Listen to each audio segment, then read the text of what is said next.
नमस्कार दोस्तों, मैं शंकर शर्मा आप सभी का एम एस साइंस अब यूट्यूब चैनल पर हार्दिक अभिनंदन करता हूं। आप सभी का आभार प्रकट करता हूं। तो आज हम एक नया टॉपिक स्टार्ट कर रहे हैं, एनएमआर स्पेक्ट्रोस्कोपी का कपलिंग कांस्टेंट, जो बहुत इम्पोर्टेंट है, बहुत समझने का टॉपिक है। ठीक है, और इससे चाहे आप आईआईटी जैम का क्वेश्चन पेपर देखिए या सीएसआर नेट का या गेट का क्वेश्चन पेपर देखिए, इससे नेट के अंदर तो 2 क्वेश्चन आते हैं और वो भी 4 मार्क्स के अंदर आते हैं स्ट्रक्चर डिटर्मिनेशन में। आप कपलिंग कांस्टेंट के बिना आप किसी स्ट्रक्चर को डिटरमाइन नहीं कर सकते। कपलिंग कांस्टेंट और केमिकल शिफ्ट वैल्यू के बेस पे ही आप स्ट्रक्चर को डिटरमाइन कर सकते हो कि कौन सा स्ट्रक्चर करेक्ट है, कौन सा वाला रॉन्ग है। ठीक है, अगर आप 2-3 स्ट्रक्चरों में डिफ्रेंशिएट करना है कौन सा वाला इस डाटा के कॉरस्पॉन्डिंग मैच करता है, तो आप कपलिंग कांस्टेंट और केमिकल शिफ्ट के बेस पे ही कर पाओगे। ठीक है, तो आज हम स्टार्ट कर रहे हैं कपलिंग कांस्टेंट। ठीक है, तो दोस्तों हम स्टार्ट कर रहे हैं कपलिंग कांस्टेंट, जिसको हम जे से डिनोट करते हैं। कपलिंग कांस्टेंट की डेफिनेशन क्या है? कपलिंग कांस्टेंट क्या होता है? इट इज द डिस्टेंस होती है, the distance between the adjacent peak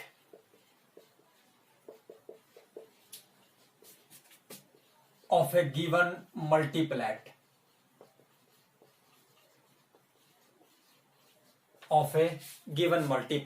ठीक है, फॉर एग्जाम्पल आपने ये वाला लिया, जिस तरह ये डबलेट लिया, तो जो इसके बीच की जो डिफरेंट डिस्टेंस है, आप इसको किससे डिनोट करोगे? जो डबलेट की जो डिस्टेंस है जे, इसको आप कपलिंग कांस्टेंट बोलोगे। आपने ट्रिपलेट लिया, जिस तरह से ये वाला, क्लियर? इनके बीच की जो डिस्टेंस है जे, 2 एडजेसेंट पीक के बीच की डिफरेंस, जिस तरह आप क्वार्टेट लिखोगे तो आपको कि जो इनके बीच का डिफरेंस है या आप इनके बीच का डिफरेंस है वो हमेशा सेम रहता है। किन्हीं भी 2 एडजेसेंट पीक का डिफरेंस हमेशा ही सेम रहेगा। क्लियर? तो आप इसको कहोगे कपलिंग कांस्टेंट। ठीक है, कपलिंग कांस्टेंट को कपलिंग 2 टाइप की होती है, एक होमोन्यूक्लियर कपलिंग होती है, एक हेटेरोन्यूक्लियर कपलिंग होती है। कपलिंग को 2 कैटेगरी में डिवाइड किया गया। कपलिंग को हम कितनी कैटेगरी में डिवाइड करते हैं? 2 कैटेगरी के अंदर डिवाइड करते हैं। ठीक है, जो कपलिंग होती है वो 2 टाइप की होती है। किस तरह से? देखो भाई, एक कपलिंग होगी होमोन्यूक्लियर कपलिंग, होमोन्यूक्लियर कपलिंग, और जो दूसरी होगी वो होगी हमारी हेटेरोन्यूक्लियर कपलिंग।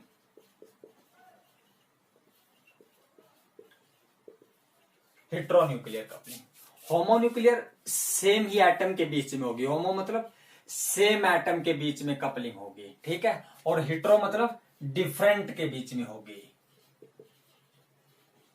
फॉर एग्जाम्पल आपने कार्बन 13 लिया और हाइड्रोजन लिया, आप कार्बन 12 नहीं ले सकते, क्योंकि कार्बन 12 के लिए I = 0 और ये NMR क्या होता है? इनएक्टिव होता है। ठीक है, इसलिए आपने कार्बन 13 लिखा। आप कहोगे कि इसकी कितनी डिस्टेंस है? आप कहोगे कि 1 बॉन्ड डिस्टेंस है, तो आप कहोगे 1 bond coupling between carbon and hydrogen लिखोगे इसको। क्लियर भाई? तो अब सेम एटम के बीच में जिस तरह से हो सकता है, ये वाला HA और HB, ये कार्बन एटम है, ये दोनों प्रोटॉन क्या होने चाहिए इनके बीच में? ये और 2 बॉन्ड कपलिंग, आप कहोगे कि 2 bond coupling between the A and B, और इसको बोलते हैं 2 बॉन्ड कपलिंग को जैमिनल कपलिंग। क्या बोलते हैं इसको? जैमिनल कपलिंग बोलोगे। ठीक है, और इन दोनों के बीच में कपलिंग तभी पॉसिबल है अगर ये दोनों क्या होंगे? डाई स्टीरियोट्रोपिक होंगे। क्या होने चाहिए? डाई स्टीरियोट्रोपिक प्रोटॉन होने चाहिए। सेम एटम के बीच में दोनों हाइड्रोजन हाइड्रोजन है, हालांकि डिफरेंट है इनका दोनों का, लेकिन है तो दोनों हाइड्रोजन। आप इस तरह से कहोगे इसको, ये वाला HA HB, दोनों हाइड्रोजन है, कितनी बॉन्ड डिस्टेंस है? 1 2 3, तो आप कहोगे इसको 3 बॉन्ड कपलिंग है A और B के बीच में, और 3 बॉन्ड को क्या बोलते हैं? इसको विसिनल कपलिंग बोलते हैं। इस तरह से तो आपने कपलिंग 2 टाइप की 2 कैटेगरी में डिवाइड किया। पहला होमोन्यूक्लियर, दोनों एक जैसे एटम होने चाहिए। हालांकि इन्वायरमेंट डिफरेंट होगा बट एटम दोनों सेम होंगे। हेटेरोन्यूक्लियर, दोनों डिफरेंट एटम के बीच में होगा। कार्बन हाइड्रोजन, कार्बन फ्लोरीन हो सकता है। इसको वन बॉन्ड कपलिंग नाम दिया, इसको आपने टू बॉन्ड कपलिंग नाम दिया इसको, ठीक है भाई। तो इसको वन बॉन्ड कपलिंग नाम दिया और इसको टू बॉन्ड कपलिंग नाम देते हैं। तो इस तरह से आप इन दोनों को वो कर पा सकते हो।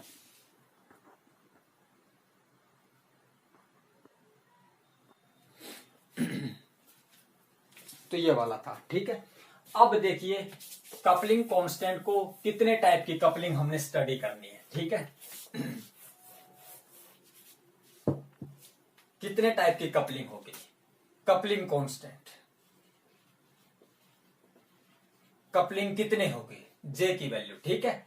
तो कितनी हो सकती है, one bond coupling, two bond coupling, three bond coupling, और यहां पे होगी थ्री से ज्यादा long range coupling, long range coupling. ये इसके अंदर आएगी 5J coupling, 4J coupling etcetera. इनको क्या बोलते हैं, लॉन्ग रेंज कपलिंग। हम ज्यादातर यहीं तक स्टडी करते हैं, ठीक है। ये वाली रेयरली स्टडी की जाती है बट एक दो कंपाउंड जिनमें ये मोस्ट प्रोबेबली हम स्टडी करते हैं, ठीक है। कपलिंग कांस्टेंट डिपेंड करता किन किन के ऊपर, coupling constant J depend on the two factor, किसके ऊपर, पहला बॉन्ड डिस्टेंस के ऊपर और दूसरा बॉन्ड एंगल के ऊपर, ठीक है। बॉन्ड डिस्टेंस के ऊपर और किसके ऊपर डिपेंड करता है, बॉन्ड एंगल के ऊपर डिपेंड करता है, ठीक है।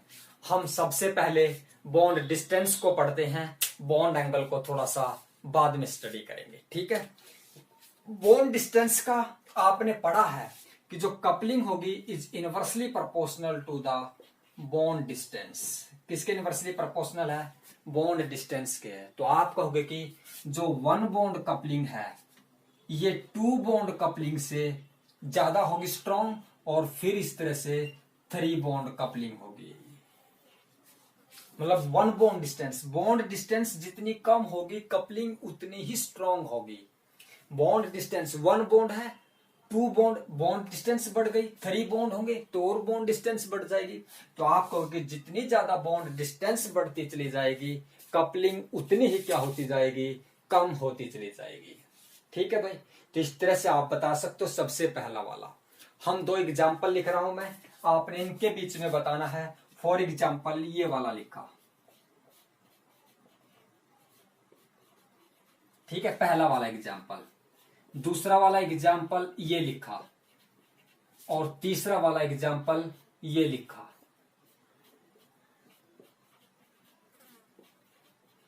बताइए इसके बीच में कपलिंग जो है वो J1 कपलिंग है, ठीक है। इनके बीच में जो कपलिंग है J2 है और इनके बीच में जो कपलिंग है उसको मैं J3 नाम लिख रहा हूं। ऑर्डर बताइए J1 J2 का क्या होगा।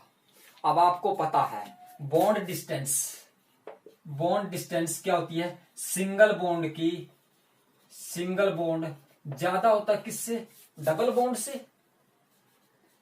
बॉन्ड डिस्टेंस सिंगल वाले की ज्यादा होती है डबल वाले से।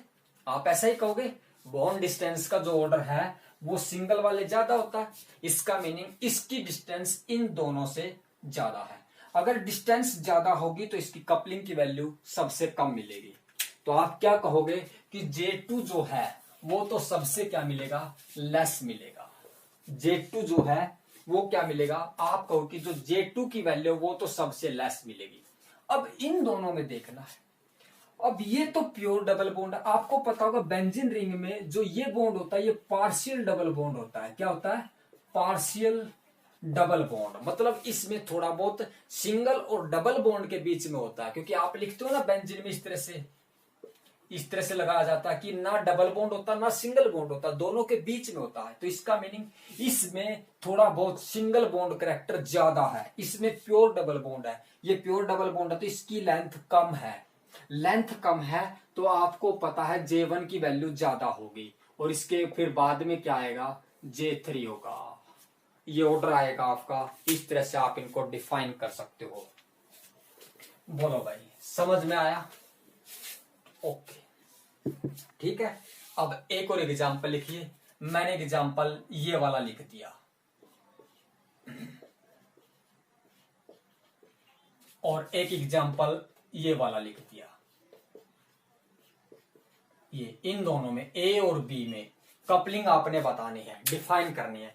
ये भी 3 बॉन्ड कपलिंग है, 1 2 3। ये भी 3 बॉन्ड कपलिंग है, ठीक है। 3 बॉन्ड कपलिंग है, दोनों क्या है? 3 बॉन्ड। इस बॉन्ड को चाहे ट्रिपल बॉन्ड हो, चाहे डबल बॉन्ड हो, चाहे सिंगल, एक बॉन्ड की तरह मानना है। दोनों क्या है? 3 बॉन्ड कपलिंग है। इसके लिए कपलिंग कांस्टेंट J1 है, इसके लिए जो कपलिंग कांस्टेंट है J1 है, और इसके लिए जो कपलिंग कांस्टेंट है J2। ऑर्डर बताइए। मैं कह रहा हूं कि जो J1 है वो ज्यादा होगा और J2 से, और J2 किसके इक्वल होगा? 0 के। क्योंकि कभी भी अगर आप इसका सिंपल एल्काइन सिस्टम लेते हो तो इसके अंदर ये दोनों प्रोटॉन हमेशा क्या मिलेंगे? सेम इन्वायरमेंट के, क्योंकि इनके साथ तो कोई ग्रुप नहीं लगा। यहां तो कोई ग्रुप लगेंगे जो इन दोनों को अलग कर सकते हैं, लेकिन यहां तो कोई ग्रुप नहीं लगेगा, इसलिए इन दोनों का क्या है? इन्वायरमेंट सेम है। इन दोनों प्रोटॉन का इन्वायरमेंट क्या है? सेम है। इसलिए सेम है तो कोई कपलिंग नहीं होगी। क्या नहीं होगी भाई? The no coupling. तो आप कहोगे J2 इजिकल टू 0 के इक्वल होगा। समझ गए इतना? तो इस तरह से आप इनका ऑर्डर बताओगे। डिस्टेंस दोनों में सेम है, 3 बॉन्ड कपलिंग है, बट एक में 0 है क्योंकि उसके दोनों प्रोटॉन क्या है? सेम। कपलिंग हमेशा डिफरेंट प्रोटॉन के बीच में होती है। किसके बीच में होती है भाई? डिफरेंट प्रोटॉन के बीच में होती है। समझ गए? इस तरह से आता था। अब हम बॉन्ड एंगल का जो कंसेप्ट था हम उसको थोड़ा बाद में पढ़ेंगे, जब 2J कपलिंग आएगी, 3J कपलिंग आएगी। समझ गए? तो इसके बाद हम पढ़ते हैं एक एक करके 1 बॉन्ड कपलिंग को किस तरह से बताया जा सकता है। 1 बॉन्ड कपलिंग,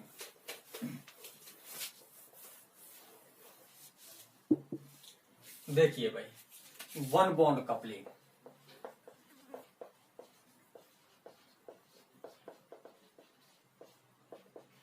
इसको इस तरह से डिनोट किया। जो ये ऊपर जो होता है ये 1 बॉन्ड को डिनोट करता है, ठीक है। ये बॉन्ड कपलिंग को बताता है। कितनी बॉन्ड डिस्टेंस है, किसको बताता है? ये बॉन्ड डिस्टेंस को बताता है, ठीक है। 1 बॉन्ड कपलिंग सबसे पहला क्या? 1 बॉन्ड कपलिंग जिस तरह से हम इसके अंदर एग्जांपल लेते हैं, सबसे पहला एग्जांपल कार्बन 13 का और H का लिया, ठीक है। इनके बीच में आप इस तरह से डिस्टेंस 1 है और किन किन के बीच में है, इसको इस तरह से रिप्रेजेंट किया जा रहा है, ठीक है। आपने कहा ये 1 बॉन्ड कपलिंग हाइब्रिडाइजेशन पे भी डिपेंड करती है। हाइब्रिडाइजेशन मान लिया किसी मॉलिक्यूल की sp-n हाइब्रिडाइजेशन है, क्लियर। तो sp-n है तो 1 बॉन्ड कपलिंग कार्बन हाइड्रोजन में वो इक्वल आती है n+1 बाय में n+1। आप कहोगे कि जितना ज्यादा n कैरेक्टर होगा उतना ही क्या होगा? p कैरेक्टर होगा, और p कैरेक्टर जितना ज्यादा होगा उसकी j की कपलिंग वैल्यू कम होगी। तो इस तरह से आप इसको बता सकते हो कि हाइब्रिडाइजेशन पे वो किस तरह से डिपेंड करता है। समझ गए भाई? हाइब्रिडाइजेशन के ऊपर किस तरह से डिपेंड करता है ये आपने बताया। या आप ये कह सकते हो p कैरेक्टर बढ़ेगा तो s कैरेक्टर डिक्रीज होगा, तो कपलिंग कांस्टेंट डिक्रीज होगा। समझ गए? इस तरह से आप इसको 1J कपलिंग को भी बता सकते हो।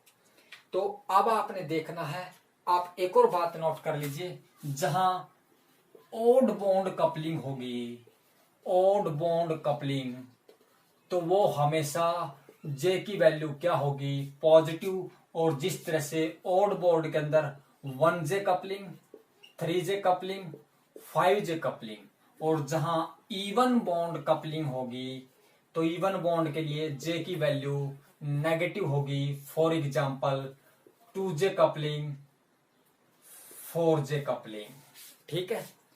आइए जरा सबसे पहले हम इस चीज को समझते हैं, कहां पे वो पॉजिटिव वैल्यू देगा और कहां पे वो माइनस में देगा।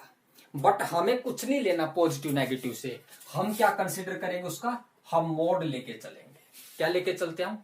मोड लेके चलते हैं। तो आओ जरा हम कार्बन 13 ये वाला एग्जांपल लेके हम इस चीज को एक्सप्लेन करते हैं कि how it can give the value of positive और नेगेटिव। ठीक है, सबसे पहला एग्जांपल देखिए किस तरह से आप एक्सप्लेन करोगे। देखो इसको, ये कार्बन लिया आपने, ठीक है, ये कार्बन का इलेक्ट्रॉन है, ये आपने हाइड्रोजन लिया, ये आपने हाइड्रोजन लिया, क्लियर। और ये हाइड्रोजन का इलेक्ट्रॉन है अपोजिट स्पिन। इनसे क्या बना, इनसे बॉन्ड बना, क्या बना, बॉन्ड। ये इलेक्ट्रॉन है, ठीक है, बॉन्ड, बॉन्ड इलेक्ट्रॉनों से बनता है। अब ये बताइए, अब इसका अगर इलेक्ट्रॉन इसमें है तो न्यूक्लियाई की स्पिन किस में होगी, न्यूक्लियाई की स्पिन अपवर्ड डायरेक्शन होगी, क्योंकि ये अपोजिट होगी न्यूक्लियाई की, और इसके न्यूक्लियाई की क्या होगी, डाउनवर्ड। तो आप एनएमआर के अंदर किसको स्टडी करते हो, आप केवल न्यूक्लियाई की स्पिन को स्टडी करते हो। तो एनएमआर के अंदर आप किसको स्टडी करते हो, न्यूक्लियाई की स्पिन को, जिनके बीच में कपलिंग हो रही है। और कपलिंग किनके बीच में हो रही है, हाइड्रोजन के बीच में और इसके बीच में। अगर दोनों की अपोजिट स्पिन है तो आप कहोगे कि जो जे की वैल्यू मिलेगी वो पॉजिटिव मिलेगी। जहां अपोजिट स्पिन होगी हमेशा ध्यान रखना वहां जे की वैल्यू क्या मिलेगी, पॉजिटिव मिलेगी। समझ गए भाई, क्यों, ये इलेक्ट्रॉन से बना है, आपने उनके न्यूक्लियाई को स्टडी करना है, और न्यूक्लियाई की स्पिन हमेशा इनसे अपोजिट लेनी है आपने, क्लियर। तो वन बॉन्ड कपलिंग जनरली क्या देती है, पॉजिटिव वैल्यू देती है। तो अब देखिए, अब आपने क्या करना, कपलिंग से पहले, बिफोर कपलिंग, जो हाइड्रोजन दे रहा था वो क्या दे रहा था, सिंगलेट दे रहा है, क्लियर। और आफ्टर कपलिंग, वो आफ्टर कपलिंग विद किसके साथ में, कार्बन 13 के साथ में, तो वो क्या देता है, डबलेट देता है। समझ गए, क्या देगा भाई, डबलेट देगा। तो आइए इस चीज को समझते हैं कि कैसे कपलिंग होगी, किस तरह से उनके पीक के बीच में डिफरेंस आएगा। ठीक है, देखिए भाई,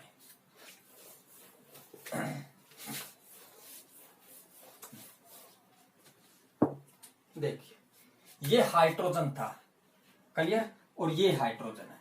इसकी स्पिन डाउनवर्ड इसमें थी और अपवर्ड स्टेट में, एक्साइटेड स्टेट में ये हो गई, क्लियर। एक्साइटेड स्टेट में इतना गैप था इसका एनर्जी का, ठीक है। मान लिया एक ट्रांजिशन पॉसिबल, तो सिग्नल यहां पे मिल रहा था ये, क्लियर। अब क्या हुआ, कार्बन के साथ इसने कपलिंग शो करनी है, और कार्बन की दो स्पिन है, एक ये और एक ये, क्लियर। सबसे पहले हम क्या करते हैं, इस स्पिन को लेते हैं।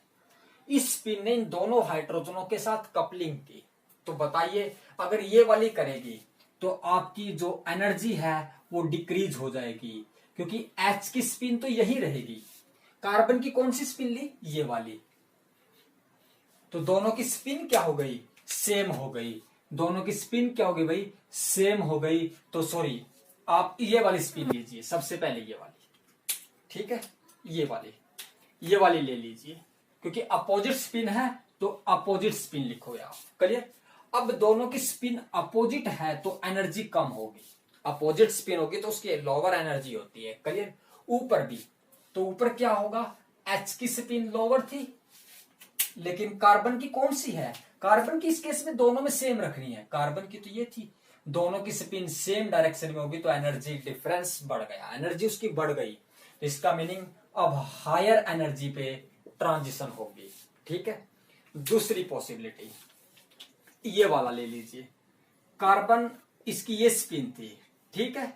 अब क्या होगा, ये वाला कपलिंग करनी है ये, तो इसका मीनिंग दोनों की स्पिन क्या हो गई, पेयर में, तो एनर्जी बढ़ गई। अब और क्या होगा, इसमें हाइड्रोजन की स्पिन नीचे थी और कार्बन की यही स्पिन लेनी है आपने, तो एनर्जी क्या हो जाएगी, डिक्रीज हो जाएगी। मतलब कहता क्या है कि अब आपने इतना एनर्जी डिफरेंस है, मतलब जो ट्रांजिशन, जो सिग्नल इस ट्रांजिशन के कारण मिल रहा था, जो सिग्नल इस एनर्जी गैप के कारण मिल रहा था, अब वो कार्बन से कपलिंग के बाद में एक लोअर एनर्जी साइड चला जाता और एक हायर एनर्जी साइड चला जाता है। तो इस तरह से आप कहोगे कि जो ये सिग्नल मिल रहा था अब ये सिग्नल खत्म हो जाता है और ये सिग्नल कहां कहां चला जाता है, एक लोअर एनर्जी साइड चला जाता है और एक हायर एनर्जी साइड चला जाता है। केमिकल शिफ्ट इसकी यही वाली रहेगी डेल्टा, इसको आप नाम दे दोगे डेल्टा 1, इसको नाम दे दोगे डेल्टा। ओरिजिनल केमिकल शिफ्ट हमेशा बीच वाली रहेगी। तो आप कहोगे कि इन दो पीकों में जो डिफरेंस आया है उसी को किसके कारण आया, वो कार्बन के साथ कपलिंग के कारण आया। जो ये पीक आगे पीछे गई है, एक लोअर एनर्जी एक हायर एनर्जी साइड, वो क्यों गई है, वो due to coupling with the hydrogen sorry carbon. ठीक है, तो इस तरह से जो सिंगलेट मिल रहा था वो किस में स्प्लिट अप हो गया, डबलेट में स्प्लिट अप हो गया, और जिसका कपलिंग कांस्टेंट जे है। तो जे किसके इक्वल है, डेल्टा 2 माइनस का डेल्टा 1, इसके इक्वल होगा। इन दोनों का जो डिफरेंस होगा इसको इक्वल लिखेंगे। ठीक है, ये बात नोट कर लीजिए, बहुत इंपॉर्टेंट है, समझ गए। तो ये थी आपकी 1 बॉन्ड कपलिंग। अब 2 बॉन्ड कपलिंग आएगी भाई।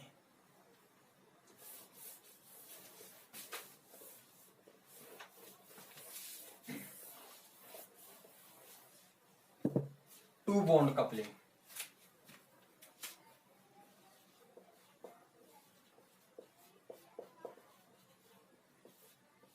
ठीक है। 2 बॉन्ड कपलिंग देखिए किस तरह से होगी, ये वाली होगी HA क्लियर, और दोनों प्रोटॉन क्या मिलेंगे आपको, डिफरेंट मिलेंगे, डाइस्टीरोट्रोपिक होंगे। ठीक है, दोनों प्रोटॉन क्या होंगे भाई, डाइस्टीरोट्रोपिक प्रोटॉन होंगे। तो 2J कपलिंग के अंदर क्या मिलेगा, देखो भाई कितनी बॉन्ड डिस्टेंस है, 1 2। तो आप कहोगे 2J और A के बीच कपलिंग है, ठीक है, प्रोटॉन के बीच में। अब 2 तो J की वैल्यू क्या है इसके लिए, जनरली नेगेटिव होती है। ठीक है, इवन जहां होगा नेगेटिव होगा। सबसे पहले तो हम इस नेगेटिव वैल्यू को समझते हैं कि किस तरह नेगेटिव होगी। बोलो भाई, देख लीजिए, हम फिर से इसी उदाहरण को लेते हुए फिर से हम समझते हैं। आप इस तरह से लिखिए इनको, ये हाइड्रोजन ये हाइड्रोजन, इन दोनों के बीच में कपलिंग होनी है, इन दोनों के बीच में।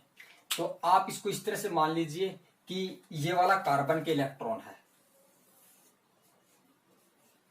कार्बन जो होगी वो जनरली ट्रिपलेट कार्बिन मोर स्टेबल होती है। ट्रिपलेट क्या होती है, ट्रिपलेट कार्बिन जो है वो स्टेबल होती है। तो इसलिए कार्बन की जो दोनों स्पिन होगी वो सेम डायरेक्शन में आपने लेनी है, क्लियर। अब इसके साथ हाइड्रोजन ने आना है, ठीक है, दोनों हाइड्रोजनों ने बॉन्ड बनाने, इसके ऊपर है तो इसकी डाउनवर्ड होगी, ये भी डाउनवर्ड होगी, क्लियर। तो अब न्यूक्लियाई की स्पिन, अगर इसके इलेक्ट्रॉनों की स्पिन ही होगी, क्योंकि बॉन्ड तो इलेक्ट्रॉनों से बनता, न्यूक्लियाई की स्पिन कैसी होगी, अपवार्ड, और इसकी क्या होगी, अपवार्ड। तो दोनों की जिन न्यूक्लियाई को कपल करना है उनकी सेम स्पिन है, सेम डायरेक्शन है। तो आप कहोगे कि अगर डायरेक्शन सेम है तो जे की वैल्यू क्या मिलेगी आपको, नेगेटिव मिलेगी। मतलब आपने उन न्यूक्लियाई की स्पिन को देखना है जिनके क्या है, जिन्होंने कपल करना है, क्योंकि इन दोनों हाइड्रोजनों ने कपल करना है। तो आप इसको देखोगे, समझ गए भाई किस तरह से आपने इसको किया है, कैसे आप इसको कर पाओगे। ठीक है, तो ये वाला इसको किया आपने। अब देखिए कि इसमें बॉन्ड एंगल का क्या इफेक्ट पड़ता है, समझ गए। देखिए आपने ये लिया कार्बन और ये हाइड्रोजन है और एक ये हाइड्रोजन है, ठीक है। अब जितना ज्यादा इनके बीच में एंगल होगा, बताइए मुझे, तो आप कहो कि बॉन्ड एंगल जितना ज्यादा होगा उतनी ही कपलिंग क्या होगी, कम होगी। अगर ये दोनों यहां पे हैं, यहां पे पास पास में है, तो कपलिंग एंगल कम है, तो कपलिंग इन दोनों हाइड्रोजन में ज्यादा होगी। अगर एंगल बढ़ जाएगा तो इन हाइड्रोजनों में कपलिंग बहुत कम हो जाएगी। क्या हो जाएगी भाई, कपलिंग। मतलब आप कहोगे कि जो जे वैल्यू है 2J कपलिंग, वो डिपेंड कर रही है किसके ऊपर, डिपेंड अपॉन द थीटा। मतलब बॉन्ड एंगल पे डिपेंड कर रही है, किसके ऊपर डिपेंड कर रही है, बॉन्ड एंगल के ऊपर डिपेंड कर रही है।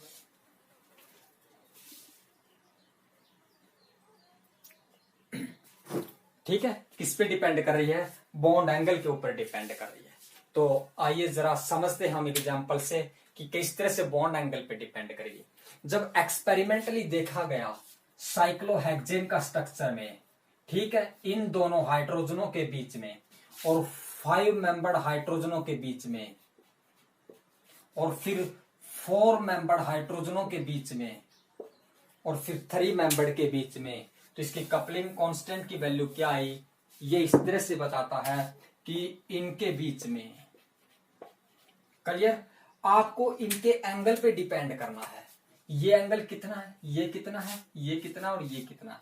आप जब इस तरफ जा रहे हो, मुझे एक बात बताइए, अंदर वाला एंगल क्या हो रहा है, इस साइड जाते साइड डिक्रीज, अंदर वाला इसमें आपको पता होगा 60 डिग्री होता है, ठीक है, तो अंदर वाला एंगल कम हो रहा, अंदर वाला कम होगा, तो जब इस साइड आओगे तो बाहर वाला एंगल क्या होगा, थीटा इंक्रीज करेगा, क्लियर, थीटा इंक्रीज करेगा। तो एक्सपेरिमेंटली जब इनकी वैल्यू देखी गई, इसके लिए कपलिंग कांस्टेंट की -4, इसके लिए -1, इसके लिए -30 और इसके 30, clear.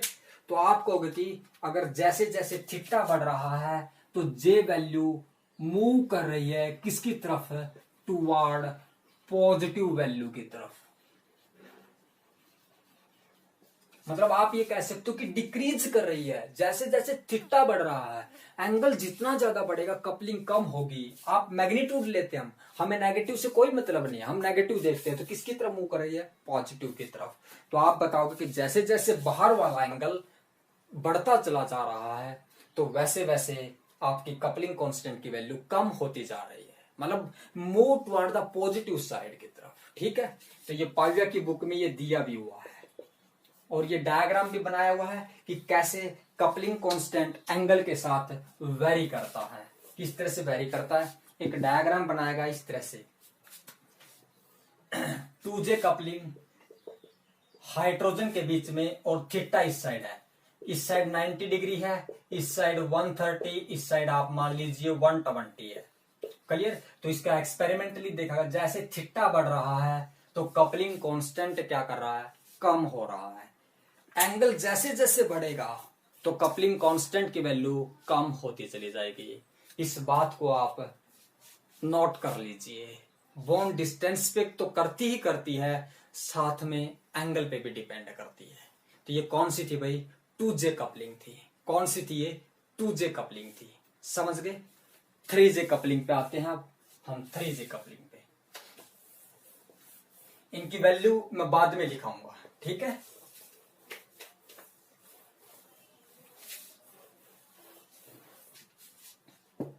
Three J coupling, 3 bond coupling बहुत इंपॉर्टेंट है।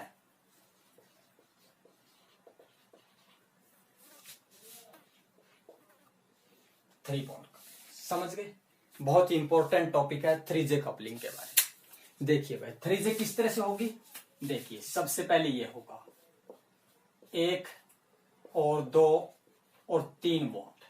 कितनी डिस्टेंस है, देखिए 1 bond distance, 2 bond, 3 bond, clear, इस तरह से होगी, ठीक है।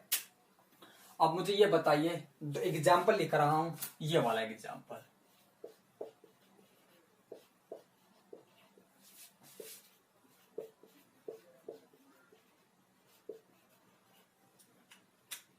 इनके बीच में कपलिंग कांस्टेंट क्या है, J2 है, इनके बीच में कपलिंग कांस्टेंट की वैल्यू J1 है। ऑर्डर बताइए क्या होगा। मैं कह रहा हूं कि दोनों क्या होंगे, इक्वल होंगे, क्योंकि इस सिंगल बॉन्ड के अराउंड रोटेशन पॉसिबल है, और रोटेशन करके ये दोनों, इन दोनों बॉन्ड में रोटेशन पॉसिबल है, और रोटेशन के बाद दोनों मॉलिक्यूल ऐसे कॉन्फर्मेशन में एग्जिस्ट करेंगे जहां दोनों स्टेबल होंगे। आप ये नहीं कह सकते कि ये जैसा है ऐसा रहेगा, ये कॉन्फर्मेशन मतलब ये आप रोटेशन के बाद दोनों मॉलिक्यूल तो ऐसा स्टेबल कॉन्फिगरेशन में रुकेंगे, मतलब दोनों के जो हाइड्रोजनों में जो कपलिंग होगी वो सेम होंगी, मतलब दोनों में सेम डिस्टेंस रहेगी, एंगल सेम रहेगा, ठीक है। तो आप कहोगे दोनों क्या हैं, सेम है, समझ गए भाई। अब आइए, आपको पता भी है जो 3J कपलिंग है वो क्या वैल्यू देती है, पॉजिटिव वैल्यू देती है। जरा समझिए आप उदाहरण से। और इस कपलिंग को क्या बोलते हैं, विसिनल कपलिंग बोलते हैं। क्या बोलते हैं भाई इसको, विसिनल कपलिंग बोलते हैं, समझ गए। क्या बोलते हैं इसको, विसिनल कपलिंग बोलते हैं। तो आइए जरा हम इस कपलिंग को समझते हैं, कैसे विसिनल कपलिंग में जे की वैल्यू नेगेटिव मिलती है। समझिए भाई, ठीक है। देखो किस तरह से होगा। देखो ये है और ये हाइड्रोजन और ये हाइड्रोजन, समझ गए। इस तरह से आप इसको करोगे, क्लियर। अब बताइए कैसे करोगे। देखो ये कार्बन,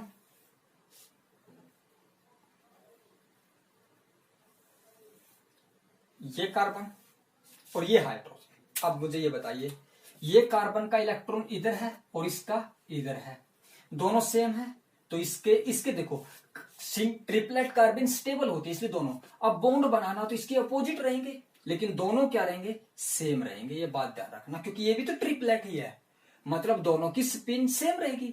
अब देख लीजिए, अब हाइड्रोजन के साथ बनाना है बॉन्ड और कपलिंग इन दोनों ने करनी है,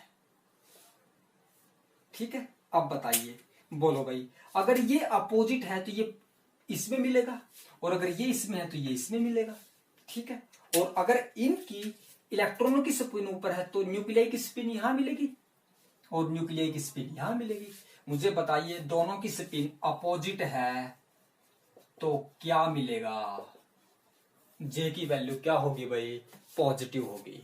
अगर दोनों की स्पिन अपोजिट है, आपने न्यूक्लियाई के जिनके बीच में कपलिंग होनी है, तो वो स्पिन अगर अपोजिट स्पिन है तो कपलिंग कांस्टेंट की वैल्यू क्या मिलेगी, पॉजिटिव मिलेगी। समझ गए भाई।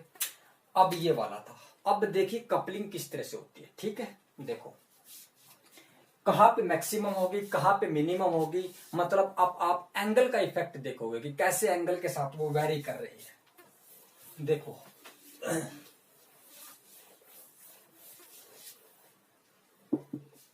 देखिए भाई, ये वाला एग्जांपल लिया, ठीक है। ये HA हाइड्रोजन है और ये HB हाइड्रोजन है, ठीक है। Theta is equal to 0 degree है। दूसरा लिया, ये HA हाइड्रोजन है और ये कार्बन से HB हाइड्रोजन है, theta is equal to 90 degree हो गया, क्लियर। ये सॉरी नीचे की साइड बनाते थोड़ा सा।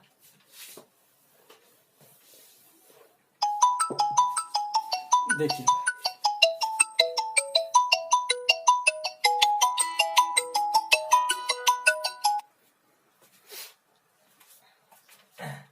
देखिए भाई, तो ये वाला था HA HB, theta is equal to 0, और एक ये वाला था, ठीक है। ये हाइड्रोजन था, मतलब आप इसको इस तरह से करोगे, ठीक है। HB और इस तरह से HA, theta is equal to 90 degree overlapping है, क्लियर। और एक आप इस तरह से करोगे इसको, theta is equal to 180 degree है, ठीक है। Theta is equal to 180 degree है। तो आप कहोगे कि इन दोनों में मैक्सिमम ओवरलैपिंग है, ठीक है। तो आप कहोगे कि क्या कहोगे, मैक्सिमम ओवरलैपिंग है। इसमें क्या कहोगे, 90 डिग्री के ऊपर है तो मिनिमम ओवरलैपिंग होगी। क्या होगी भाई, मिनिमम ओवरलैपिंग होगी। और इसमें फिर से क्या होगी, इसमें ये पीछे की साइड है, दोनों साइड है, तो इसमें भी क्या होगी, मैक्सिमम ओवरलैपिंग होगी। क्या होगी भाई, मैक्सिमम ओवरलैपिंग होगी। समझ गए। मतलब आप कहोगे कि थीटा इज इक्वल टू 0 वाले में और थीटा इज इक्वल टू 180 वाले में ओवरलैपिंग मैक्सिमम है, और 0 के ऊपर क्या हो जाती है, 90 के ऊपर क्या हो जाती है, मिनिमम हो जाती है। तो समझिए किस तरह से वो एंगल के साथ वेरी कर रही है। फिर भी आप मतलब अगर जे की वैल्यू इसमें मैक्सिमम मिलेगी, इसमें भी जे की वैल्यू क्या मिलेगी, मैक्सिमम, और इसमें जे की वैल्यू क्या मिलेगी भाई, मिनिमम। तो अब आप ये बताओगे, फिर भी इन दोनों में मैक्सिमम है, तो आप कहोगे कि जो जे की वैल्यू है थीटा इज इक्वल टू 0 वाले की लेस मिलेगी, जे value theta is equal to 180 degree वाले।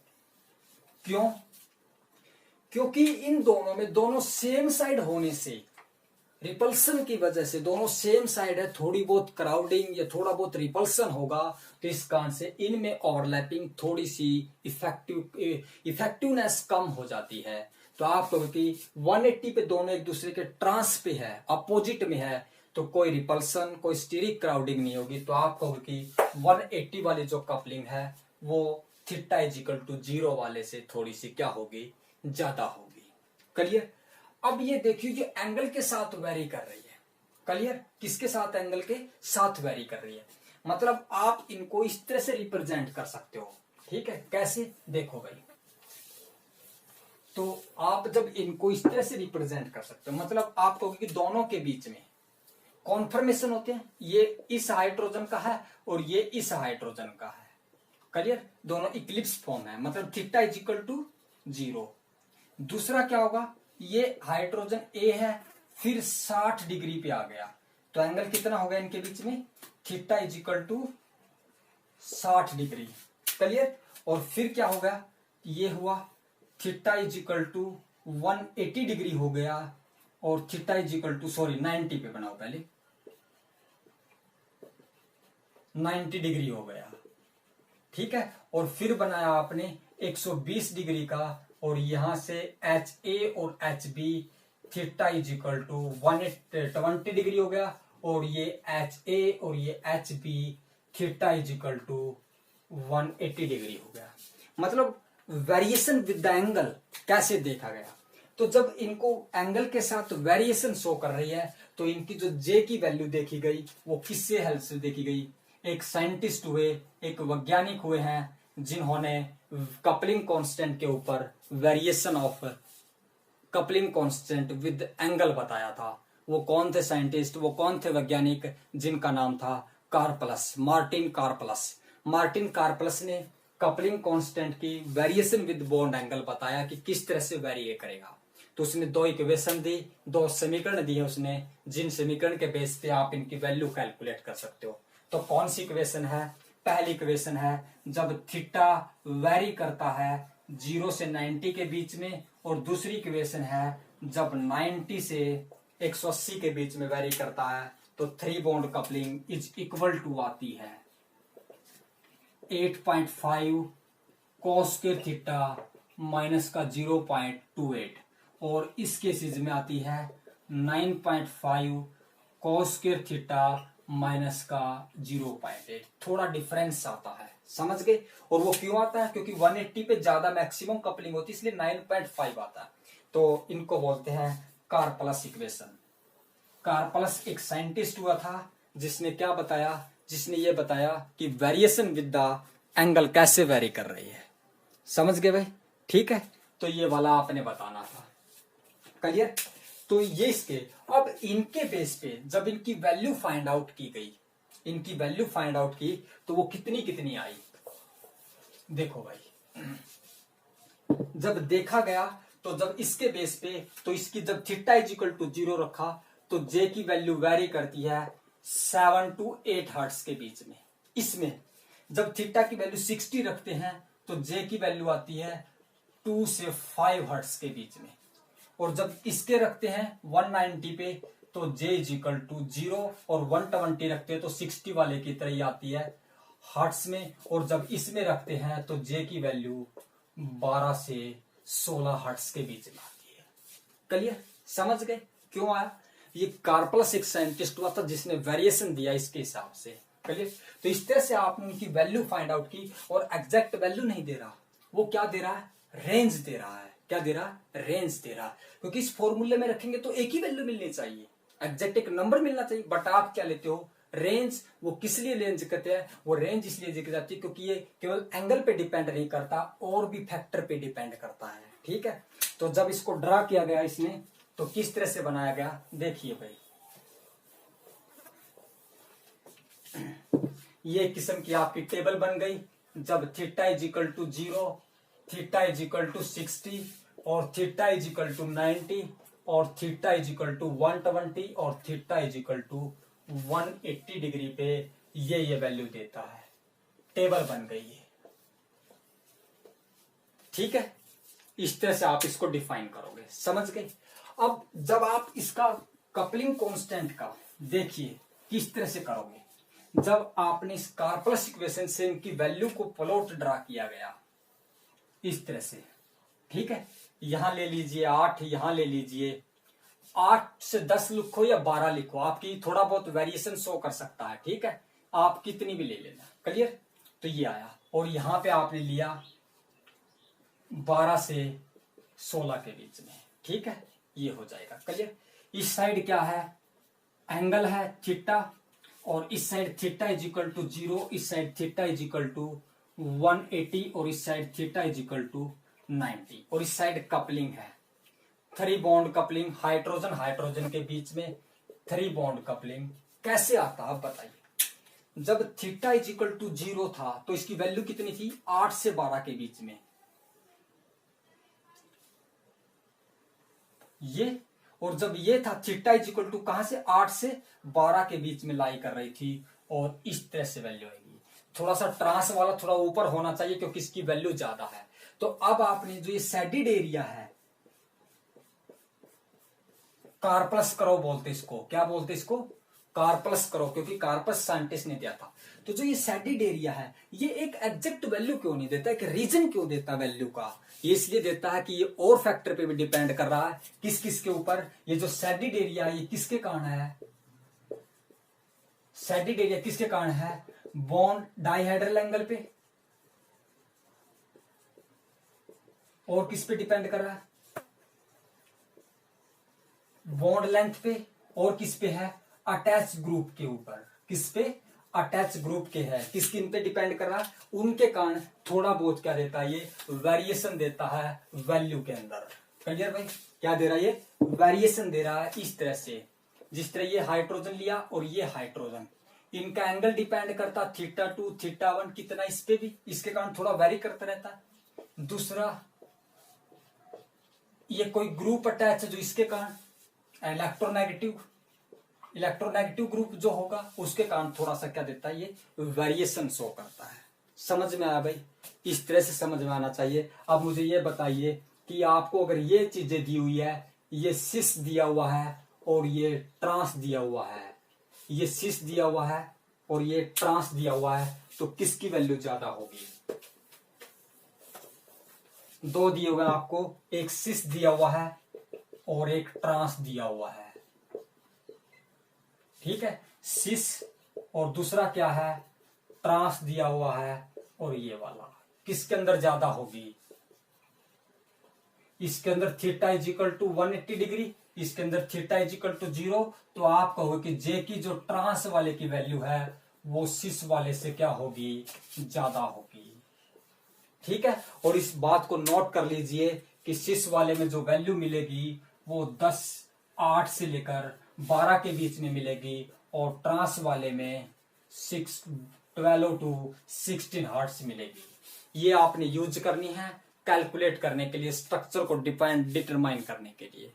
समझ गए भाई, किस तरह से आप इसको 3 बॉन्ड कपलिंग को आप स्टडी करोगे, हो जाएगा ये। तो अब मैं बताता हूं कि जब कार्बन कार्बन सिंगल बॉन्ड दिया है तो आपको वेरिएशन ऑफ एंगल दिखा रहा है, एंगल के साथ वेरी कर रहा है, तो आप क्या वैल्यू ले, हम कंफ्यूज में हैं, हम बहुत पजल हैं कि कार्बन कार्बन सिंगल बॉन्ड है और एंगल रोटेशन शो कर रहा है, कह रहा कि अगर 0 होगा तो ये वैल्यू ले, अगर 90 होगा तो ये, हम क्या करें। तो उस केसेज में जब आपको पता कई बार रोटेशन में चीज होती है तो हम कहते हैं कि एवरेज ले लो, क्या ले ले, एवरेज ले ले, जहां रोटेशन पॉसिबल है। यहां रोटेशन पॉसिबल नहीं है, फिक्स एंगल, क्योंकि डबल बॉन्ड आ गया, तो जहां अगर फिक्स नहीं है तो वहां पे हम कौन सी वैल्यू लेंगे, तो अब वो डिस्कस करते हैं हम, ठीक है। देखिए भाई कि sp3 दोनों कार्बन है और जब इन दोनों के बीच में रोटेशन पॉसिबल है तो जे की वैल्यू क्या ले। थोड़ा सा हम लास्ट टॉपिक पढ़ने जा रहे हैं, बहुत इंपॉर्टेंट है, जो वैल्यू आपने यूज करनी है। समझ गए भाई, देखिए कौन सा वाला करें।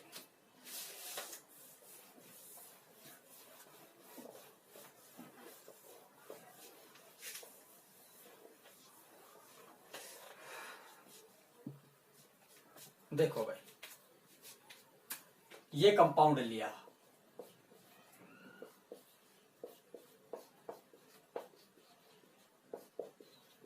ठीक है, इनके बीच में रोटेशन पॉसिबल है, आप बताइए।